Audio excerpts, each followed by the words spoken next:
Hampir nggak ada kemiripan antara Bumi dengan Jupiter. Planet kita berukuran kecil dengan tumbuhan dan panda yang lucu. Jupiter adalah gas raksasa menakutkan dengan badai mengamuk yang tidak pernah berhenti. Dan jika jatuh ke planet ini, mungkin kamu akan bisa terbang menembusnya. Tapi apa yang akan terjadi jika bumi kita sebesar planet ayah dari tata surya ini? Wah, bakal seru nih.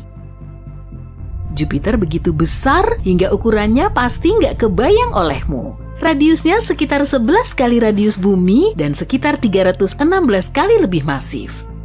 Jadi untuk mengubah bumi menjadi Jupiter lain, radiusnya harus diperbesar 11 kali. Jika kepadatan planet tetap sama, maka masa bumi baru kita akan bertambah banyak, bahkan mencapai 4 kali masa Jupiter. Tentu saja perubahan ini nggak akan berjalan mulus. Hal pertama yang akan segera kita sadari bukan ukurannya, tapi gravitasinya. Gravitasi bumi baru akan meningkat 11 kali lipat dibanding bumi lama. Ilmuwan bilang sebenarnya kita bisa bertahan di planet dengan gravitasi lebih besar asalkan kurang dari 5 kali gravitasi yang sekarang. Nah, kita asumsikan kita ini pemberani yang selalu siap menantang alam.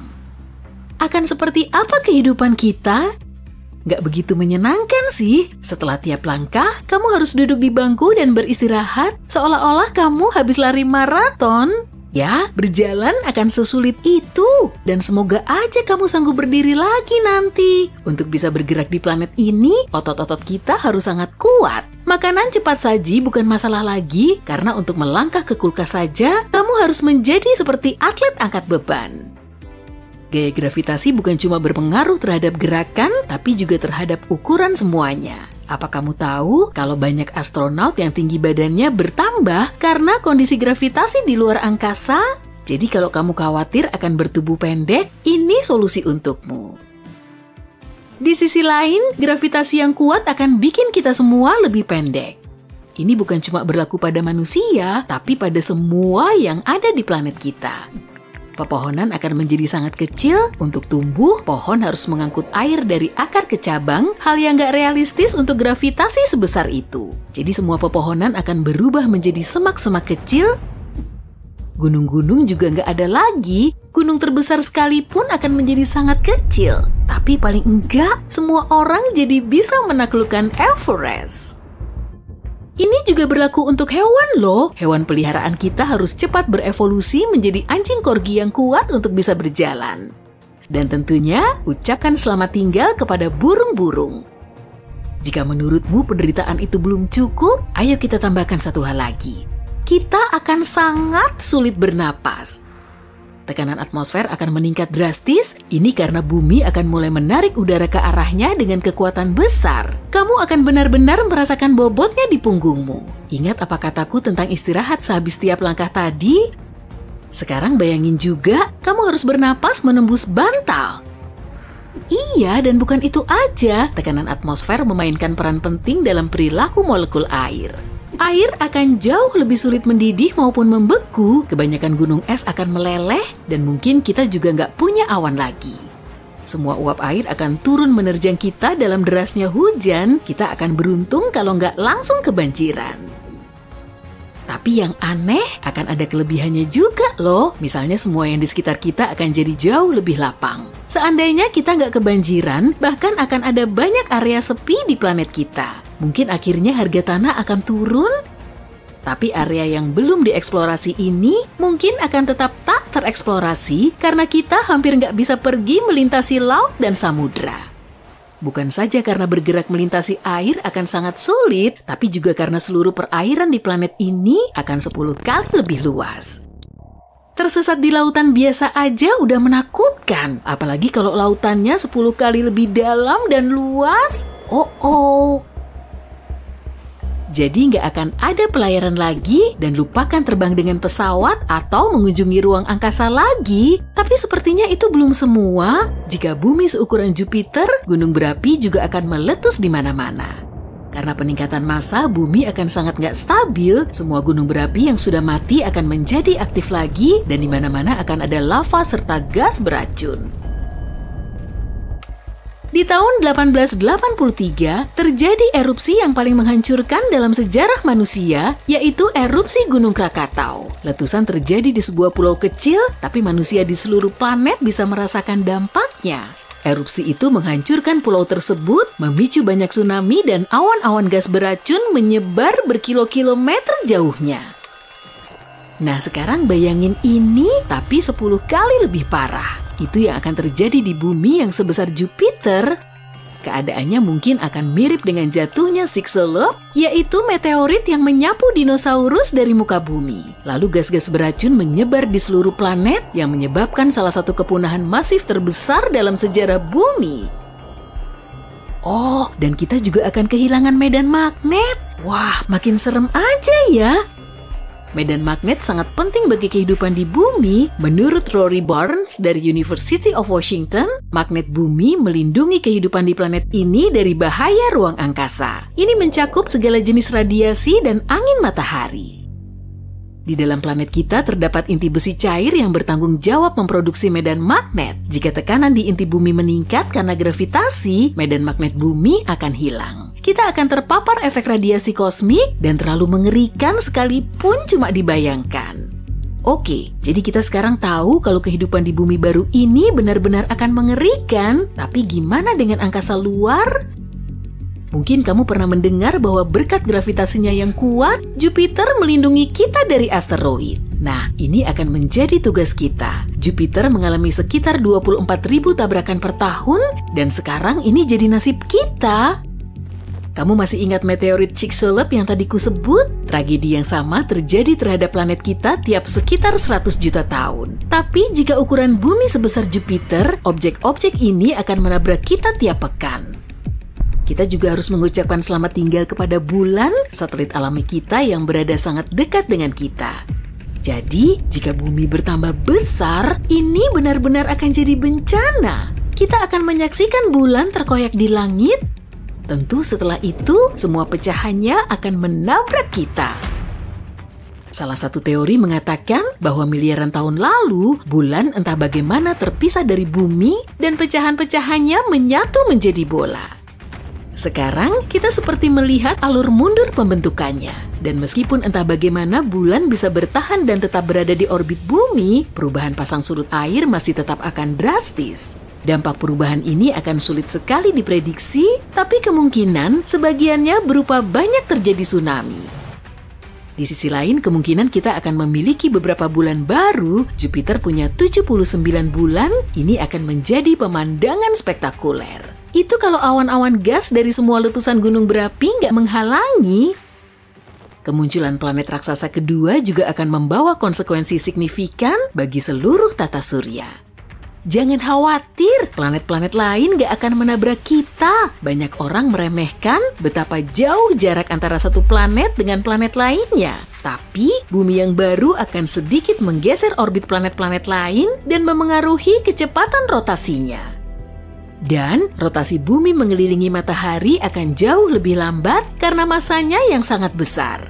Misalnya, 1 tahun Jupiter sama dengan 12 tahun bumi. Ini semua tentunya akan memengaruhi musim dan iklim pada umumnya. Jadi, apa akan ada kehidupan di bumi?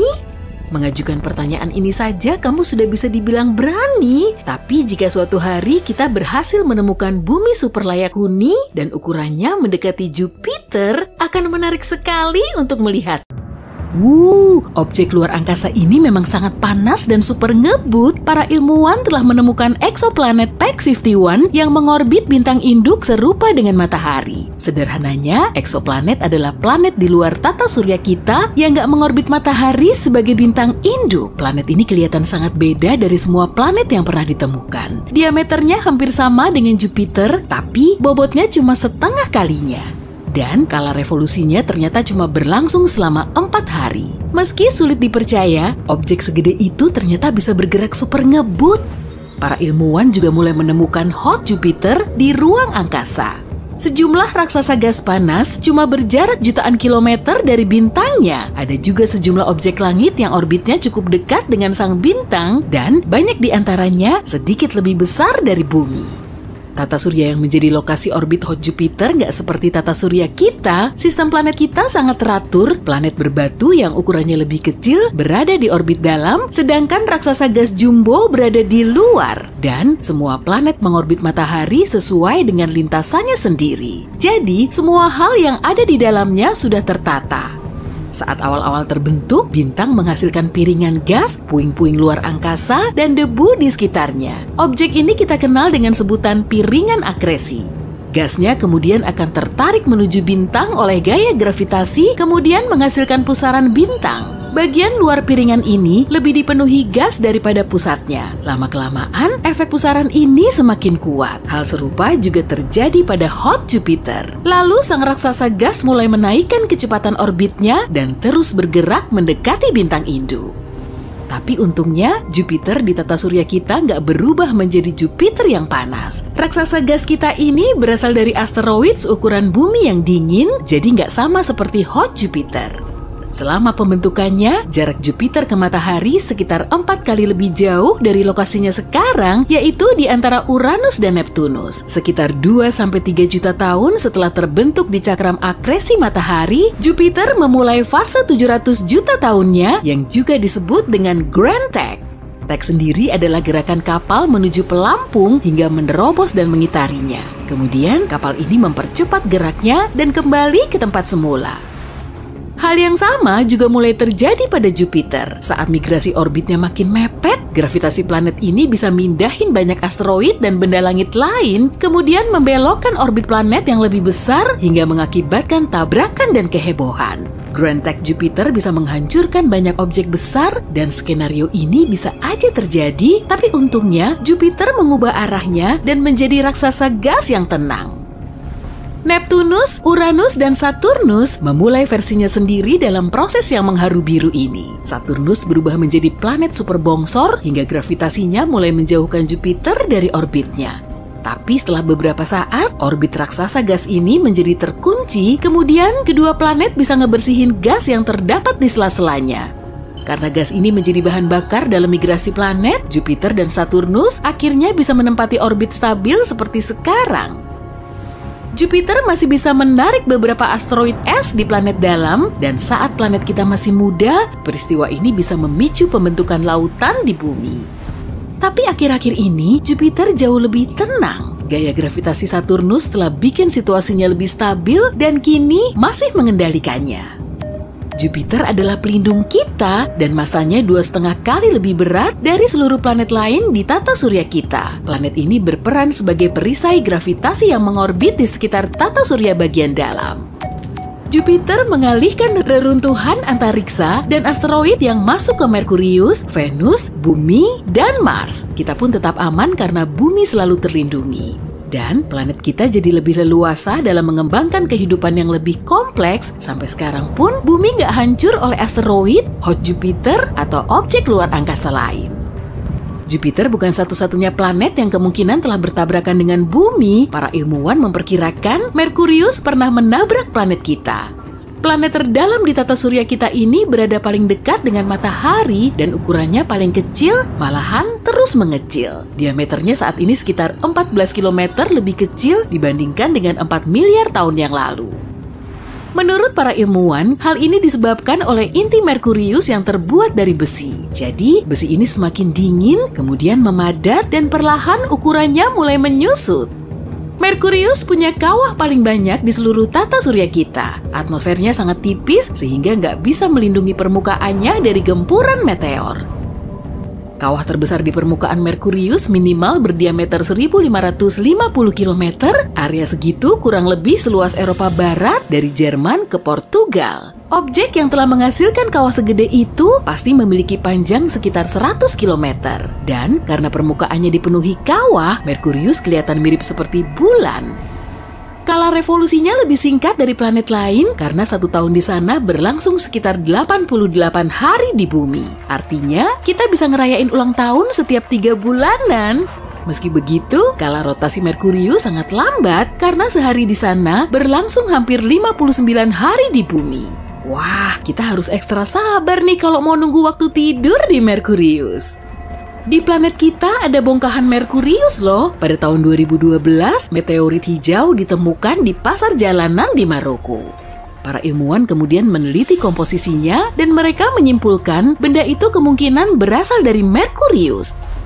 Merkurius nggak punya satelit sendiri karena ukurannya kecil dan gravitasinya lemah. Selain itu, lokasinya terlalu dekat dengan matahari. Ada juga planet lain di tata surya kita yang nggak punya satelit, yaitu Venus.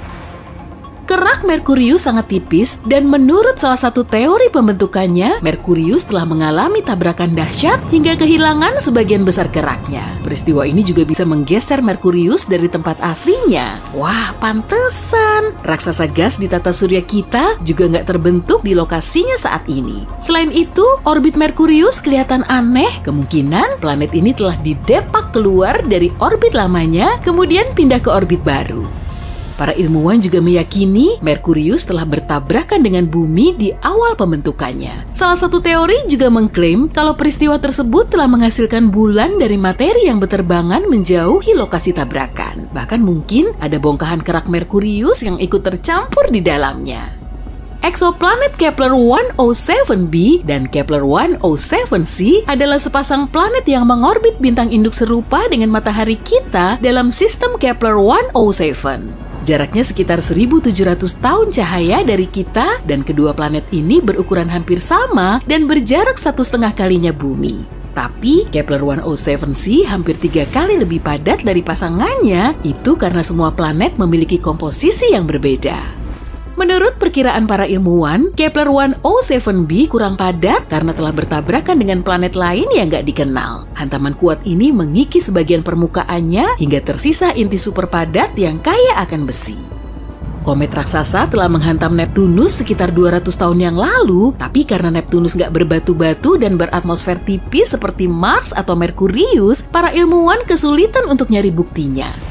Ada juga komet Shoemaker-Levy 9 yang hancur berkeping-keping pada tahun 1994 kemudian menabrak Jupiter. Para astronom berhasil merekam peristiwa ini, lalu mereka bisa mendalami unsur dan molekul yang tersisa dari tabrakan di atmosfer Jupiter.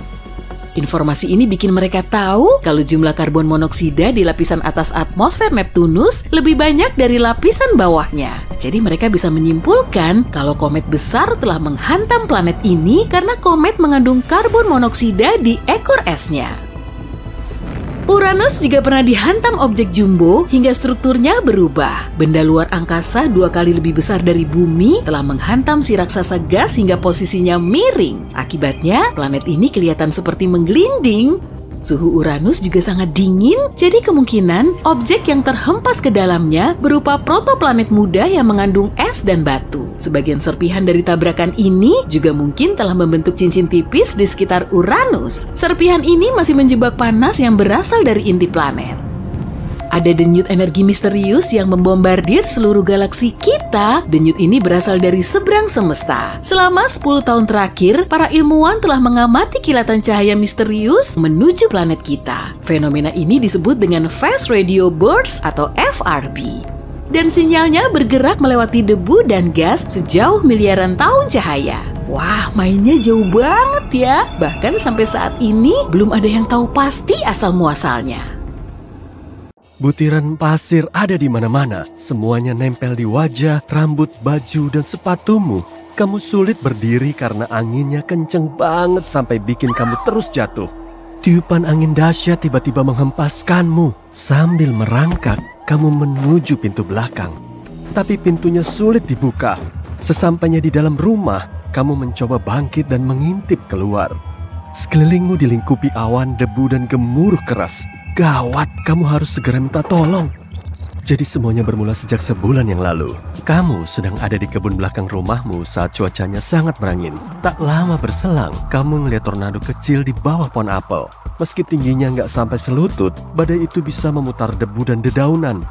Kamu berusaha meredakan angin itu dengan menginjaknya berulang kali. Tapi tornado mini itu nggak mau beranjak pergi. Karena nggak mau ambil pusing lagi, kamu kembali masuk ke dalam rumah. Keesokan harinya, tornado itu masih ada dan ukurannya malah semakin besar. Dan menariknya bukan tingginya yang kian menjulang, tapi diameternya semakin lebar. Tornado itu mulai menyedot tanaman bunga di kebunmu. Kamu pun makin penasaran dan akhirnya mencatat setiap detail dari fenomena aneh ini. Setiap hari kamu mengukurnya dan menuliskan informasi yang kamu peroleh di buku khusus. Jadi pengen nulis artikel dan buku soal badai ini deh, pikirmu.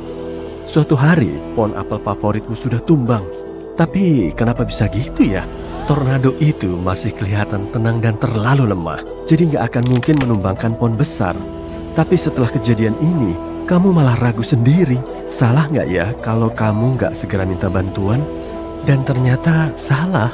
Sebulan kemudian, badai minimu tiba-tiba membesar 2 kali lipat dari ukuran semula. Kondisi di luar semakin gak aman dan rumahmu seperti berada di tengah-tengah tornado beneran. Kamu gak bisa ngeliat ke langit secara langsung karena pandanganmu terhalang oleh debu dan berbagai macam serpihan. Kebunmu berantakan, pohon-pohon banyak yang tumbang, dan semak-semak tercabut dari tanah, lalu terlempar jauh. Bel rumahmu tiba-tiba berbunyi. Sekelompok ilmuwan yang kamu hubungi telah datang untuk menolongmu. Kamu langsung mengantar mereka ke kebunmu yang telah porak-poranda, tapi mereka cuma terdiam. Setelah beberapa saat hening, mereka mulai beraksi. Tanpa menghiraukan tiupan angin, mereka mindahin berbagai peralatan ke rumahmu. Semuanya kelihatan rumit, dan akhirnya dapurmu sudah berubah menjadi laboratorium penelitian. Mereka ngasih tahu kalau rumahmu akan digunakan untuk penelitian selama beberapa waktu ke depan. Kamu membawa keperluanmu ke kamar tidur terkecil di rumahmu sambil mengamati para profesional menjalankan tugasnya. Dapurmu dipenuhi gadget yang bisa ngeluarin suara dan kedip lampu. Mereka yang memakai jas lab dan baju pelindung mulai berlarian, tapi nggak ada satupun yang saling bertabrakan dan semua prosesnya lancar-lancar saja. Kamu mendekati pria tua yang memakai jas lab putih, lalu nyerahin hasil catatanmu. Dia kelihatan sangat senang menerima pemberianmu, seolah-olah baru dapat rezeki nomplok. Beberapa hari kemudian, mereka semakin sibuk dan badai di kebunmu semakin besar. Rupanya para ilmuwan memperlihatkan ekspresi murung tiap kali kamu mengamati mereka. Sekitar jam 2 pagi, kamu terbangun. Matamu terbelalak saat rumahmu mulai berguncang. Wah, tornadonya pasti makin besar hingga mengenai rumahmu tuh. Pagi harinya, sejumlah ilmuwan memberitahumu kabar buruk. Kamu harus pindah karena badai itu terus membesar. Gak lama lagi, rumahmu akan lenyap di telan bumi. Dan kamu gak bisa ngelakuin apa-apa. Kamu masih bengong saat mereka memintamu pergi. Memangnya kamu harus tinggal di mana? Ternyata mereka lagi mendirikan laboratorium penelitian lain di dekat situ, agar bisa mengamati badai itu secara langsung. Di dalam laboratorium juga, ada ruang kosong dengan segala perlengkapannya. Mereka bilang kamu boleh tinggal di situ untuk sementara waktu. Cara ini juga bisa memudahkan mereka. Kali aja kamu perlu menjawab pertanyaan mereka selama proses penelitian, kan? Karena nggak punya pilihan lain, kamu cuma ngikut aja. Mereka kemudian membantumu untuk mindahin barang-barangmu ke tempat baru. Setelah beberapa saat keliling rumah, kamu harus mau meninggalkan meja dan sofa favoritmu, serta tempat tidur yang nyaman. Menurut mereka, perabotmu nggak akan bisa terangkut semua.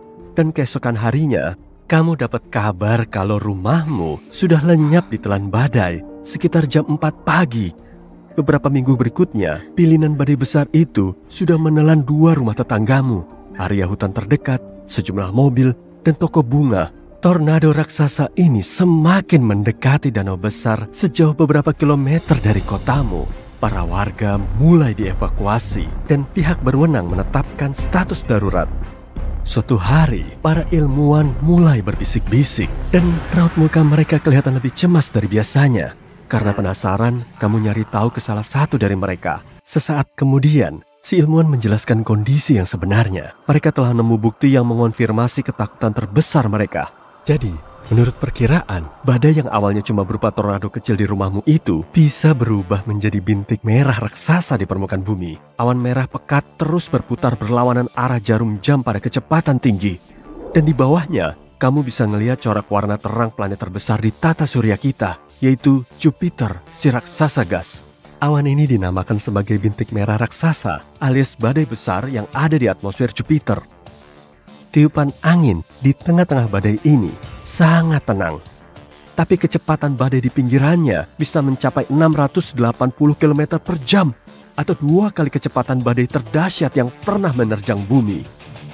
Selama puluhan tahun, ukuran bintik merah ini terus membesar. Dan sekarang sudah mencapai 1,3 kali lebih lebar dari bumi. Pusat badainya setinggi 320 km di atmosfer Jupiter. Sedangkan rata-rata badai tropis di bumi maksimum cuma setinggi 14 km. Fenomena unik ini telah terjadi di Jupiter sejak lama karena permukaan planet ini nggak padat. Di dalamnya terdapat lapisan awan yang terbuat dari uap, es air, dan amonia. Di bawahnya mungkin ada lautan hidrogen cair. Sementara planet kita padat, badai akan melambat dan terpecah setelah jaraknya cukup dekat dengan permukaan bumi. Tapi bintik merah raksasa nggak punya tempat untuk mendarat, sehingga badai ini terus mengamuk. Para ilmuwan juga ingin poin hal yang paling aneh dan mengkhawatirkan soal badai di kebunmu. Bukannya melemah dan lenyap beberapa minggu yang lalu, badai ini masih aja ada dan bahkan terus membesar. Tiupannya juga makin kuat. Ahli yang paling berpengalaman pun masih bingung untuk ngejelasinnya. Setelah menganalisis selama berhari-hari, mereka menyimpulkan kalau badai ini seharusnya nggak muncul di bumi. Hal ini terbukti melawan hukum alam, tapi menariknya, komposisi badai ini agak mirip dengan bintik merah raksasa. Kamu semakin takjub, tapi kok peneliti kelihatan sangat cemas? Ternyata badai yang tadinya mini itu kemungkinan akan membesar seperti di Jupiter. Tapi karena bumi jauh lebih kecil dari bintik merah, badai itu kemungkinan akan menelan bumi bulat-bulat. Saat membesar, badai ini akan menyapu pemukiman, hutan, dan jalan raya. Selain itu, kekuatannya juga makin dahsyat. Orang-orang harus meninggalkan rumah dan dievakuasi ke tempat yang relatif aman. Sampai nggak ada lagi tempat aman. Proses ini memang akan berlangsung selama bertahun-tahun, tapi manusia sangat cepat mengantisipasinya. Masalah global ini bisa diatasi dengan dua cara. Salah satunya adalah tinggal di bulan atau planet lain, misalnya Mars. Tapi prosesnya sangat panjang, dan badai ini akan menguasai sisi planet sebelum pesawat luar angkasa pertama bisa mengangkut manusia keluar bumi. Cara lainnya yaitu para ilmuwan perlu nyoba menghentikan badai tersebut. Ada teknologi efek kacamata hitam. Miliaran ton gas padat dimasukkan ke atmosfer. Gas ini menyerap cahaya matahari, kemudian mendinginkan air laut yang ternyata menjadi mesin dari berbagai macam badai. Mereka masih belum yakin kalau cara ini akan ampuh mengatasi badaimu, karena badai itu gak terbentuk di laut, tapi di kebunmu. Gravitasi Jupiter menghancurkan sebuah komet besar, dan itu tidak cukup menghentikan sang monster antariksa. Bencana besar pun terjadi. Pecahannya tidak tersebar, melainkan berbaris dan bergegas menuju Jupiter layaknya rangkaian kereta api. 21 fragmen berdiameter hingga 1,5 km meluncur menembus atmosfer Jupiter. Bola api berkecepatan 60 km per detik membombardir cangkang planet ini. Area di sekitar memanas hingga 27.800 derajat Celcius. Itu lebih tinggi daripada suhu di atmosfer atas matahari dan 312 kali lebih panas dibandingkan suhu yang kamu butuhkan untuk merebus telur. Aku jadi nggak lapar lagi. Dampaknya seperti batu yang dilempar ke kolam. Fragmen meteorit membentuk lubang raksasa di permukaan Jupiter. Zat-zat dari atmosfer yang lebih rendah pun bergerak naik. Proses ini menghasilkan energi yang luar biasa. Aliran api yang super panas tersembur ke stratosfer. Monster-monster ini meninggalkan asap bersinar sepanjang 3.000 km. Itu lebih besar dari jarak antara New York dan Texas. Memar gelap muncul di titik benturan. Ukurannya hampir sebesar bumi. Komet Shoemaker-Levy 9 adalah nama sang penembus atmosfer Jupiter itu. Tabrakan objek antariksa ini terjadi pada Juli 1994. Dunia ilmiah dibuat terkesima. Untuk kali pertama dalam sejarah manusia, bencana sebesar ini berhasil diamati. Serangan itu menimbulkan pertanyaan penting bagi para astronom. Kenapa Jupiter nasibnya buruk? Jupiter diserang komet ribuan kali lebih sering dibanding bumi atau planet lain di tata surya. Oke, mari kita cek. Kamu memutuskan naik kapal antariksa dan pergi ke Jupiter yang misterius. Probe antariksa butuh waktu 2 tahun untuk sampai ke sana, tapi pesawat luar angkasamu lebih cepat. Kamu akan tiba. Oke, perjalanan cuma butuh 1 detik. Jupiter sebenarnya sangat besar. 1.300 planet seukuran bumi bisa muat ke dalamnya. Warnanya pun indah berkat awan gasnya. Planet ini tidak punya permukaan padat, tapi ada noda aneh di permukaannya. Bentuknya mirip mata besar yang bisa memuat 3,5 bumi. Ini badai yang mengerikan. Tingginya 10 kali Everest, dan anginnya berhembus hampir 500 km per jam. Badai ini sudah berlangsung selama 350 tahun. Kamu takkan selamat jika naik mobil, tapi untungnya kamu naik pesawat luar angkasa. Jika semua planet di tata surya bergabung menjadi satu planet super, objek baru ini masih 2,5 kali lebih kecil dari Jupiter. Ukuran besar juga memengaruhi gravitasi. Pesawat luar angkasa menggunakan Jupiter sebagai batu loncatan untuk melompat. Gravitasi planet ini meningkatkan kecepatan penerbangan dan membantunya mencapai target lebih cepat. Gravitasi mengubah planet ini menjadi magnet bagi komet, asteroid, dan puing-puing antariksa berbahaya. Jupiter adalah pahlawan supernya luar angkasa. Perisai gravitasinya menerima atau membelokkan monster antariksa yang terbang ke tata surya bagian dalam. Dinosaurus mungkin tidak setuju, tapi kita akan membahasnya nanti. Bagaimana jika Jupiter tiba-tiba ditelan mesin vakum raksasa? Cuma satu hal yang pasti, kita akan punya masalah besar. Tanpa perisai raksasa ini, ribuan komet dan asteroid akan menyerang planet kita jauh lebih sering. Sebagian besar akan terbakar di atmosfer atau karena ukurannya nggak terlalu besar jadi nggak ngaruh ke kita. Tapi ada juga komet dan asteroid yang lebih besar, yang begitu bertabrakan dengan bumi, kamu bisa berpamitan dengan semua kehidupan di sini. Misalnya pada tahun 2009, sebuah benda langit menabrak Jupiter. Memar yang ditinggalkan seukuran Samudra Pasifik. Seram jika membayangkan jejak seperti apa yang akan ditinggalkannya di planet kita. Kemungkinan besar bumi akan berubah jadi bola api. Tapi penelitian terkini dari para astronom menunjukkan bahwa Jupiter juga tidak terlalu baik. Sebaliknya, Jupiter adalah planet jahat berketapel yang menembakkan komet ke bumi. Seorang fisikawan memakai simulasi komputer. Dia menemukan bahwa Jupiter punya kecenderungan membelokkan dan mengirimkan komet ke bumi. Raksasa ini menarik benda yang berpotensi berbahaya, tapi tidak melulu melindungi kita. Jupiter sudah berkali-kali mencoba menghancurkan planet kita. 66 juta tahun lalu, objek antariksa berukuran 16 km menabrak bumi. Energi dari tabrakan membuat permukaan bumi terbakar. Gempa bumi dan tsunami besar terjadi. Hujan berapi turun dari langit di bumi. Jutaan ton puing dan debu menyebar di atmosfer. Sinar matahari pun menjadi terhalang. Musim dingin nuklir dimulai. Bencana ini menyebabkan kepunahan dinosaurus. Para ilmuwan menamai penjahat luar angkasa ini sebagai penabrak Chicxulub. Simulasi komputer para ilmuwan di Universitas Harvard menunjukkan dari mana asalnya. Chicxulub bukanlah asteroid, melainkan komet.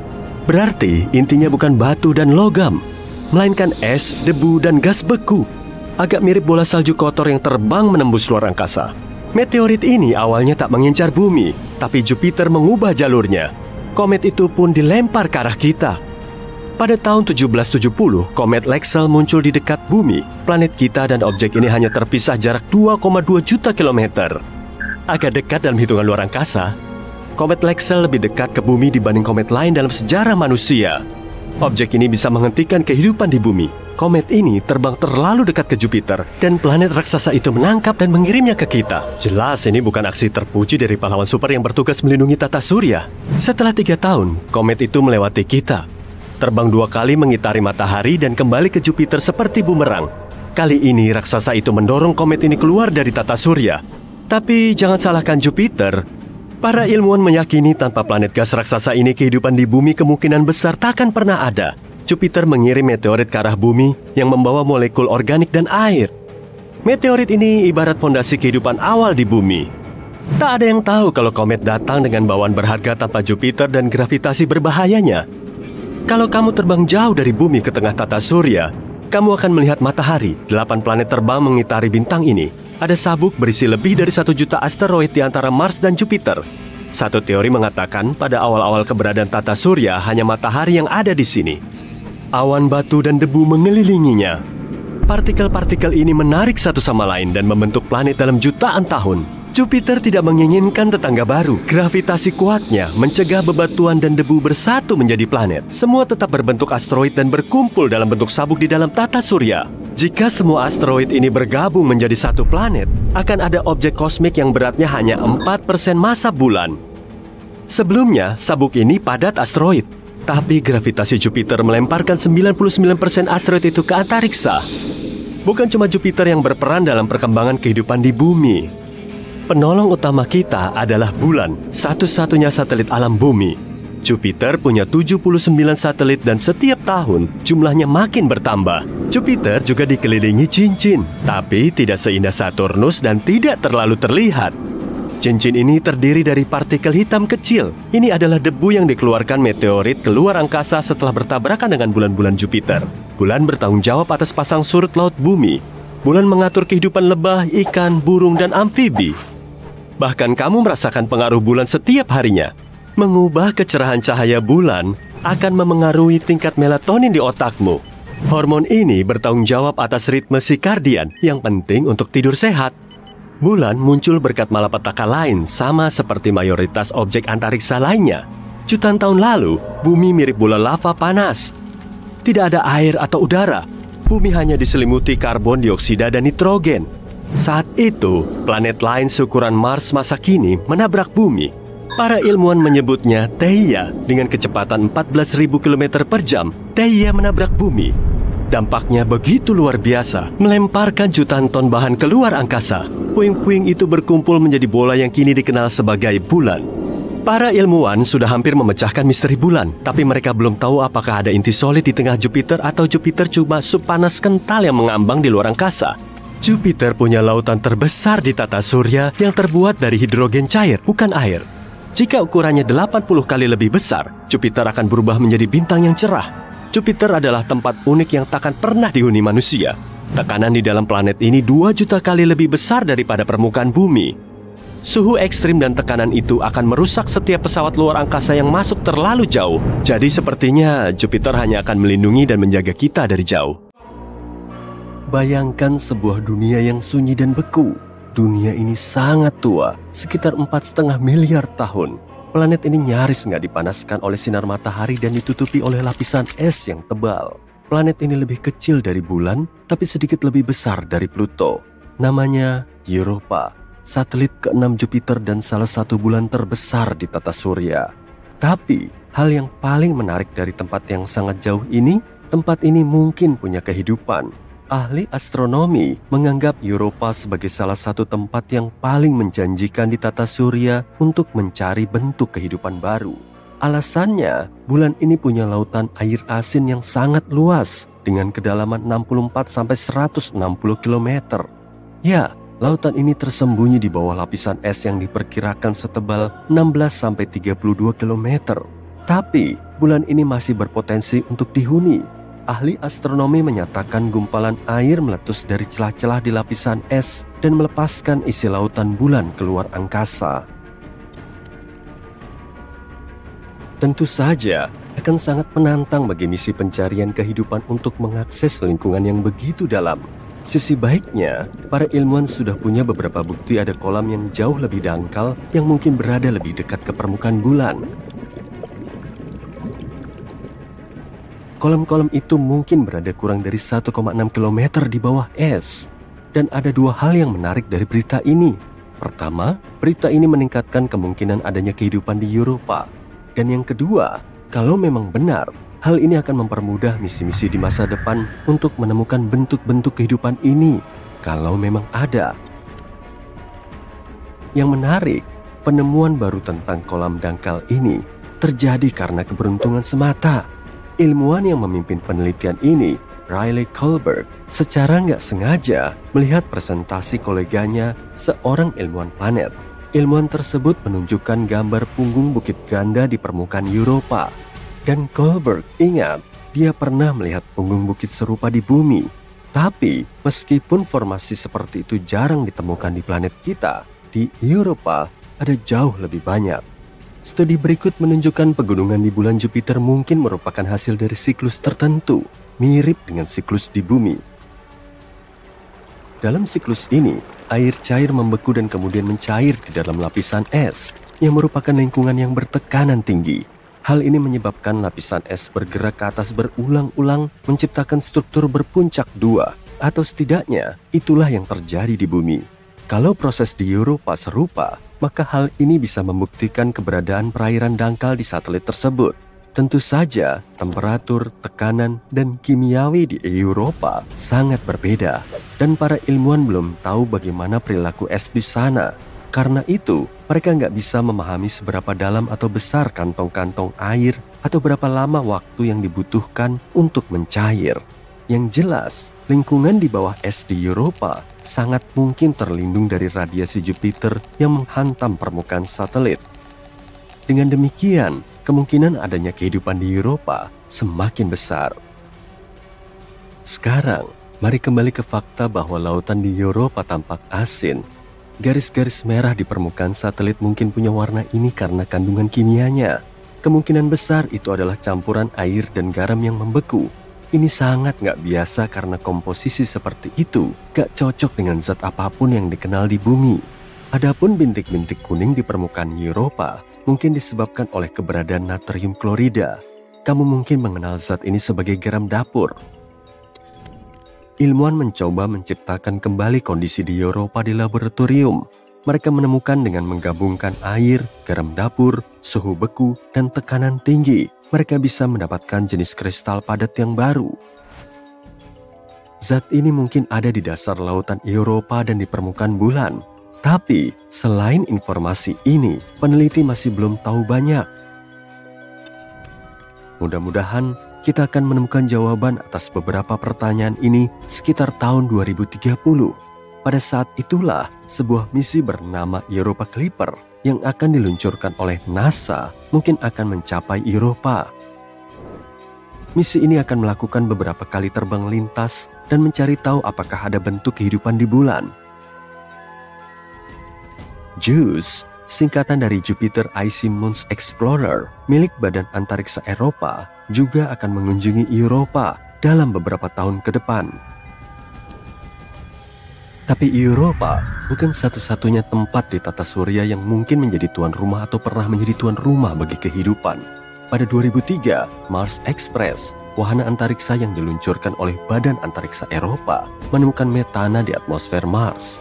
Di planet kita, sebagian besar gas di atmosfer dihasilkan oleh makhluk hidup, misalnya oleh ternak yang mencerna makanan. Namun, ilmuwan menduga metana stabil di atmosfer Mars selama sekitar 300 tahun. Lalu, pada 2006, metana hampir seluruhnya lenyap dari planet merah. Dan itu terjadi 600 kali lebih cepat dari yang diperkirakan oleh model para peneliti. Pertanyaannya, apa atau siapa yang menghasilkan gas tersebut dan kemana perginya? Misteri Mars lainnya adalah mikroba yang mungkin tertidur di bawah permukaan Mars. Di sana, mereka mungkin terlindung dari radiasi keras yang datang dari luar angkasa selama jutaan tahun. Para ilmuwan mensimulasikan kondisi di Mars di laboratorium untuk memeriksa apakah hal itu mungkin benar. Dan mereka takjub saat mengetahui bakteri bisa dengan mudah bertahan hidup dalam kondisi seperti itu selama 280 juta tahun. Artinya, kalau memang ada kehidupan di Mars, kita bisa menemukan buktinya di bawah permukaan planet dengan mengebor tanah Mars. Saat ini, gak ada air yang mengalir di Mars dan sel atau spora akan mengering. Ditambah lagi, suhu permukaannya mirip dengan suhu es kering. Dengan kata lain, permukaan planet ini sangat beku. Dan tetap saja ada 6 jenis bakteri dan jamur yang hidup di bawah tanah di planet merah. Yang paling mungkin adalah yang dijuluki Conan si bakteri karena sifatnya yang tangguh. Ya, kurasa waktu yang akan membuktikannya. Sekarang mari kita beralih ke Venus. Pada 2020, ilmuwan mengumumkan di atmosfer Venus yang beracun ada sesuatu yang mungkin berarti adanya kehidupan. Sayangnya, ilmuwan gak punya bukti karena gak ada kesempatan untuk mengumpulkan spesimen mikroba atau mengambil foto kehidupan di luar bumi. Tapi mereka mengklaim telah menemukan bahan kimia yang disebut fosfin di sana, dan itu adalah hal yang besar. Kalau bukan bahan kimia yang sebelumnya gak diketahui yang memproduksi gas ini, maka mungkin ada semacam kehidupan mikroba yang terlibat dalam prosesnya. Fosfin terdiri dari 3 atom hidrogen dan 1 atom fosfor. Gas ini beracun bagi semua bentuk kehidupan darat yang membutuhkan oksigen, termasuk manusia. Di planet kita, fosfin bisa ditemukan di tempat-tempat yang gak memiliki atau hanya memiliki sedikit oksigen. Misalnya, rawa-rawa dan air payau. Gas ini dibuat oleh campuran kompleks bakteri yang hidup di sana. Ini juga bisa diproduksi secara industri. Kalau dipikir-pikir, fosfin gak seharusnya ada di atmosfer Venus. Gas ini butuh tekanan dan temperatur yang tepat dan bertonton hidrogen untuk terbentuk. Gak mengherankan kalau kita menemukannya di Saturnus atau Jupiter, 2 planet raksasa gas yang terkenal. Tapi di Venus, benar-benar gak terduga. Gak mungkin fosfin bisa diproduksi secara alami di planet ini. Sejumlah kecil Jupiter, planet terngebut di tata surya kita ini, berotasi pada porosnya selama 10 jam. Padahal ukurannya paling besar di seantero tata surya dan beratnya 300 kalinya bumi. Sang raksasa gas punya cincin debu dan garis warna-warni di sepanjang permukaannya yang sebenarnya berupa gas. Dan ini adalah bintik merah raksasa, badai ikonik seukuran 2-3 kalinya bumi yang terus bergejolak. Bintik ini juga sangat dalam, kurang lebih mencapai 480 km di atmosfer Jupiter. Berarti setara dengan 40 kali kedalaman Palung Mariana, titik terdalam di laut bumi. Ternyata ukurannya ini jauh lebih besar dari dugaan para ilmuwan. Selama berabad-abad mereka telah berspekulasi tentang bintik merah raksasa. Badai ini mengitari belahan Jupiter bagian selatan. Di pusat badai anginnya relatif tenang, tapi di bagian tepi, kecepatannya bisa mencapai 680 km per jam, atau lebih dari 2 kali lipat kecepatan badai tropis tercepat di planet kita, yang cuma mencapai 280 km per jam. Saat bumi kita diterpa badai tropis, tiupan anginnya sangat kencang, tapi kemudian perlahan mulai melambat, dan akhirnya badai ini akan reda saat mencapai daratan yang padat. Langit Jupiter setebal 70 km. Di situ terdapat sejumlah lapisan awan dan di bawahnya, ilmuwan meyakini ada lautan hidrogen cair. Inti Jupiter diperkirakan ada di bawah lautan ini, tapi kita masih belum tahu persis materi penyusunnya. Sejauh yang kita tahu, Jupiter merupakan planet gas, jadi nggak punya permukaan padat untuk menghentikan terpan badai. Makanya bintik raksasa terus-terusan bergejolak. Ilmuwan memperkirakan ukuran bintik ini terus berubah. Dibandingkan dengan data yang diambil pada tahun 1850, ukurannya sekarang telah menyusut. Dulu, bintik merah raksasa berukuran 3 kalinya bumi. Itu pun sudah berselang sangat lama. Saat mengecil, badai ini semakin menjulang dan warnanya berubah menjadi oranye tua. Mungkin karena reaksi kimia, materi baru bergerak naik dari dasar badai. Bintik merah raksasa bisa terus mengecil hingga menghilang dalam 10-20 tahun ke depan. Tapi kemungkinan akan ada badai serupa di lokasi lain di Jupiter kalau bintik merah raksasa sampai lenyap. Badai ini memang kelihatan sangat dalam, tapi masih lebih dangkal dari terjangan angin yang bertiup di sekitarnya, sehingga semakin memperkuat badai ini. Garis warna-warni Jupiter bisa setebal 3.200 km di bawah puncak awan. Kondisi Jupiter sangat berangin, terutama di bagian atas dan bawah atmosfernya. Bagian tengahnya dinamakan stratosfer, dan kita belum tahu proses apa aja yang berlangsung di dalamnya. Ilmuwan biasanya mengukur kecepatan angin dengan mengamati awan, dan di stratosfernya nggak ada awan. Tapi saat komet Shoemaker-Levy 9 menabrak Jupiter pada tahun 1994, mereka bisa mempelajari struktur dan komposisi komet, serta dampaknya terhadap atmosfer Jupiter. Mereka mendeteksi angin super kuat di dalam stratosfer, yang mencapai 1450 km per jam. Tapi di antara semua planet di tata surya kita, gak cuma Jupiter yang memiliki cuaca ekstrim. Mars memiliki badai debu terkuat di antara ke-8 planet. Dan saat terjadi badai, seluruh permukaan Mars seakan-akan tertutup oleh selimut debu hingga berbulan-bulan. Menurut salah satu teori, badai debu di Mars bisa sangat kuat karena partikel debu di udara menyerap sinar matahari, lalu menghangatkan atmosfernya, dan akhirnya terbentuk kantong udara hangat. Kantong udara ini mulai bergerak ke area yang lebih dingin, kemudian menghasilkan angin yang mampu mengangkat debu dari permukaan Mars. Akibatnya, atmosfer semakin panas dan angin semakin kencang hingga menerbangkan banyak debu. Umumnya atmosfer Mars sangat tipis dan sebagian besar tersusun atas karbon dioksida. Malahan, volume semua gas di atmosfer Mars kurang dari 1% gas di atmosfer bumi. Dulu, kondisi di Mars jauh lebih basah dan hangat. Jadi bisa dibilang, atmosfernya pernah jauh lebih tebal. Lalu terbentuk efek rumah kaca kuat yang memerangkap sinar matahari. Mars juga punya medan magnet yang sangat kuat. Sama seperti di bumi, medan magnet Mars terbentuk oleh aliran logam cair di dalam intinya. Tapi bedanya, bagian dalam Mars menjadi dingin hingga menghilangkan medan magnetnya. Tanpa medan magnet, planet merah nggak bisa terlindung dari angin matahari. Arus partikel kuat ini mengalir dari matahari kita. Dan sang bintang cuma perlu waktu ratusan juta tahun untuk merenggut sebagian besar atmosfer Mars. Dalam skala kosmik, waktu segitu tentu nggak seberapa lama. Angin di situ bertiup kencang karena pada awal pembentukannya, matahari berputar jauh lebih kencang. Anginnya juga jauh lebih ngebut. Mars yang tadinya bercuaca hangat dan basah, kemudian berubah menjadi dingin dan kering seperti sekarang. Di Mars juga terdapat sejumlah gletser cantik. Gletser ini telah terbentuk selama ratusan juta tahun dan bisa dijadikan petunjuk untuk menyingkap rahasia masa lalu Mars. Rupanya, Mars telah mengalami 6-20 zaman es selama 300-800 juta tahun terakhir. Satelit telah mengambil 60.000 citra batuan Mars dalam berbagai ukuran yang tersebar di seluruh permukaannya. Kalau di Mars cuma ada satu zaman es, batuannya akan mengalami perubahan dari besar menjadi kecil karena terus terkikis. Tapi batu ini tersebar dalam garis serpihan di seluruh permukaan gletser.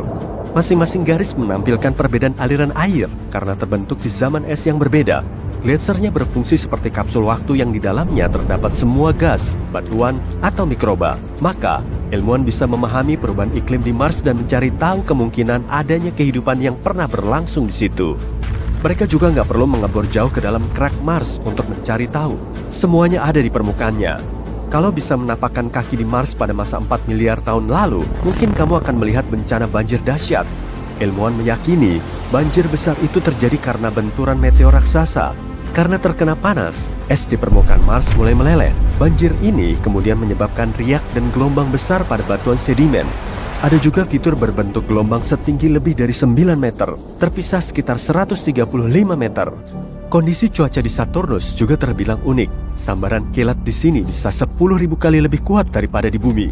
Pesawat antariksa Cassini milik NASA mengorbit Saturnus sejak tahun 2004 sampai 2017. Pesawat ini telah merekam kilat kuat yang bisa terlihat di siang hari. Cassini juga merekam bunyi badai kuat yang terlepas ke atmosfernya. Permukaan Saturnus terus-terusan dilanda badai raksasa sejauh 305.000 km.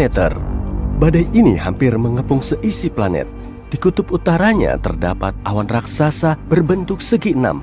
Itu sebetulnya pusaran misterius yang berputar beberapa ratus kilometer di atas awan, kemudian meluas ke dalamnya.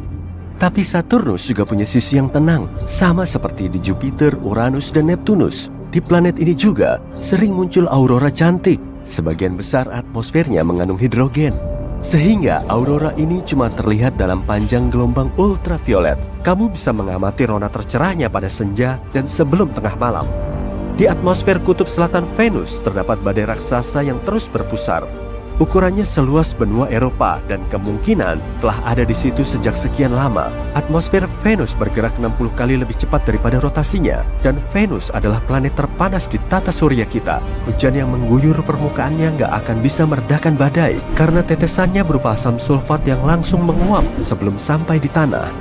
Matahari juga memiliki ledakan besar dalam bentuk badai matahari dahsyat.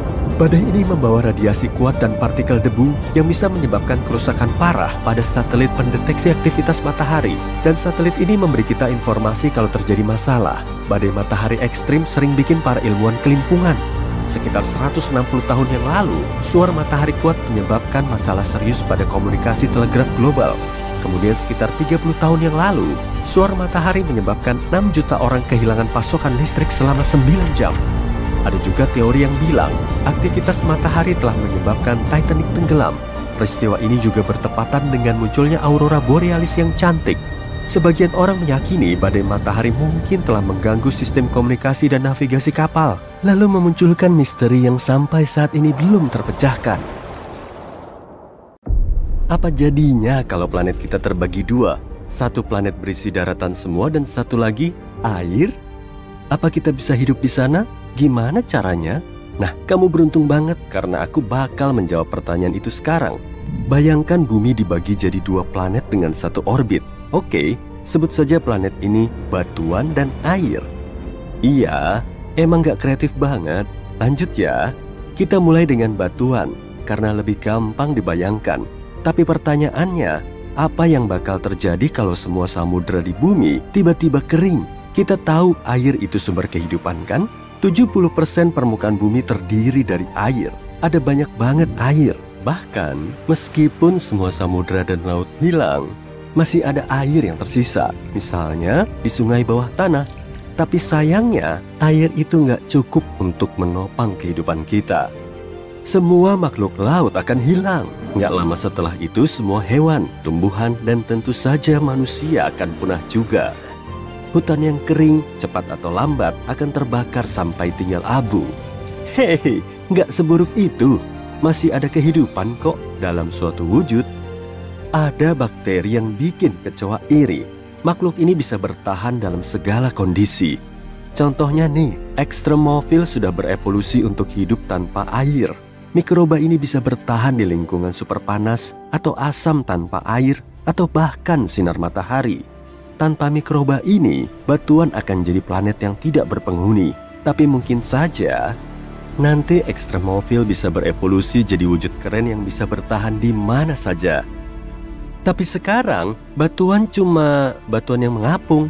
Tunggu, kamu membayangkan batuan mirip gurun atau stepa yang panas banget? Jangan salah, planet ini sebenarnya dingin banget loh. Jadi gini, tanpa air nggak akan ada atmosfer, karena atmosfer terdiri dari konsentrasi berbagai gas, termasuk hidrogen dan oksigen, H dan O. Tahu kan lambang unsur apa? Betul. Kalau nggak ada air, nggak ada atmosfer, karena atmosfer mengumpulkan semua panas yang kita butuhkan. Planet kita bakal dingin banget tanpa atmosfer. Kontras di antara tempat dingin dan kurang dingin akan begitu tajam, karena air adalah penyeimbang iklim. Samudra menyerap hampir semua panas matahari. Samudra menyebarkannya dengan rata ke seluruh bumi, untuk memastikan bumi nggak terlalu dingin atau terlalu panas. Jadi, tanpa air, batuan bakal jadi gurun yang dingin. Suhu rata-rata di planet ini sekitar minus 73 derajat Celcius. Di kedua kutub, suhunya sangat rendah, sekitar minus 184 derajat Celcius. Di tempat paling hangat pun, suhunya nggak lebih dari minus 6 derajat Celcius. Tempat panas ini dulunya samudra karena kedalamannya yang mengering jauh lebih dekat ke inti panas planet ini. Tunggu, jangan membayangkan planet ini tertutup salju juga ya. Nggak ada air sama sekali. Ini cuma batuan yang sangat dingin. Pada titik ini, kita cuma versi bulan yang lebih besar dan lebih coklat. Bulan bisa dibilang bumi yang tanpa air. Terus gimana dengan gunung berapi? Gunung berapi harapan terakhir kita untuk punya suhu hangat kan? Sayangnya, aktivitas gunung berapi menurun karena kurang air. Gunung berapi dan erupsi terjadi karena tabrakan dua lempeng tektonik, lempeng samudra dan lempeng benua. Beban air menekan lempeng samudra sehingga lempeng samudra masuk ke lempeng benua dan membentuk gunung berapi. Jadi, kalau nggak ada beban air, nggak ada gunung berapi, dan aktivitas gunung berapi jadi turun signifikan. Sekarang, batuan cuma planet yang dipenuhi pegunungan tinggi. Lalu, setiap lempeng tektonik bertabrakan. Lempeng itu membentuk semakin banyak gunung dan palung, termasuk beberapa palung besar. Misalnya Palung Mariana yang terkenal. Tadinya aku mau bilang, awas jatuh, tapi nggak ada orang juga sih. Di sana nggak ada air. Nggak ada air berarti nggak ada salju, es, atau hujan, bahkan awan. Tapi anginnya mungkin cukup kencang. Itulah nasib planet batuan, nggak begitu bagus. Jadi yuk kita lihat keadaan planet air. Miliaran tahun lalu, seluruh permukaan bumi sebenarnya tertutup air. Tapi sekitar 1 miliar tahun lalu, permukaan laut turun dan muncullah daratan. Karena ini, atmosfer planet kita berubah selamanya. Dan seperti itulah lahirnya kehidupan di sini. Tapi apa jadinya kalau planet ini berubah ke kondisi awalnya? Untuk menjawab itu, kita harus mempelajari lebih banyak tentang planet samudra. Gimana wujud planet ini?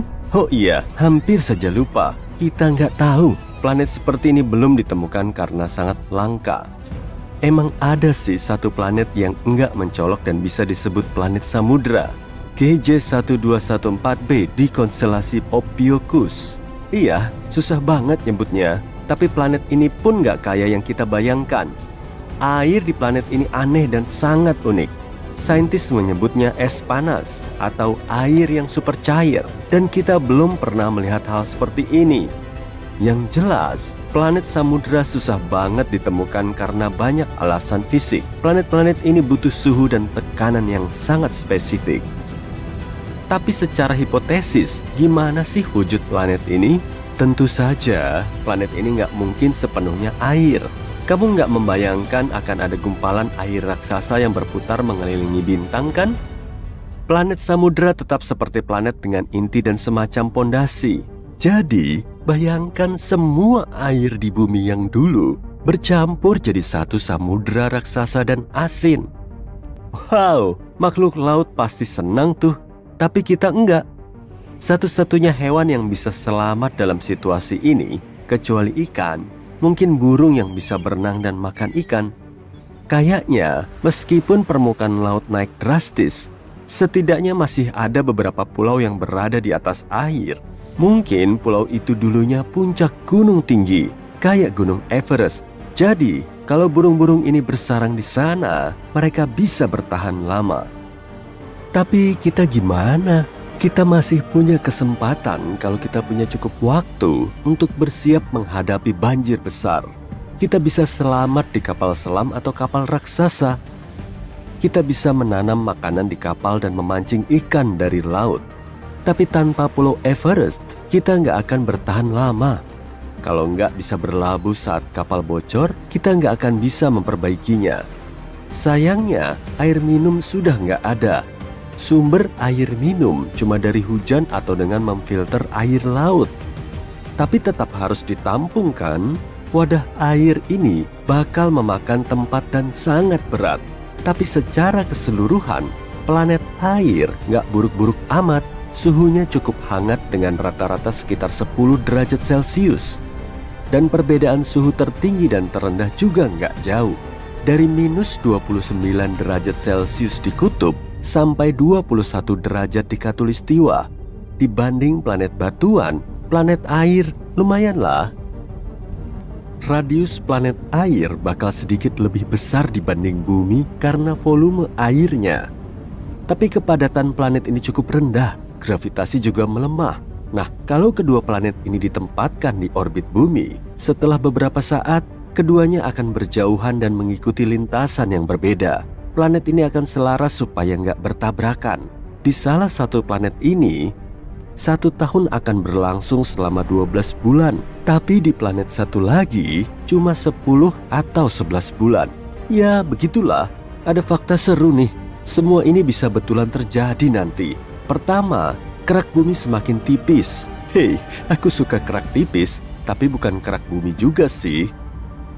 Jadi, suatu hari, air bisa membanjiri seluruh daratan. Sementara itu, dalam beberapa miliar tahun, saat matahari mulai membesar dan jadi raksasa merah, semua samudera di planet kita bakal benar-benar mengering. Oke, tarik napas dan lupakan dulu itu. Sudah cukup cerita seramnya. Nggak perlu khawatir dengan peristiwa yang masih lama. Kalau hari ini saja aku masih pusing karena dompetku hilang. Kayaknya tadi di sini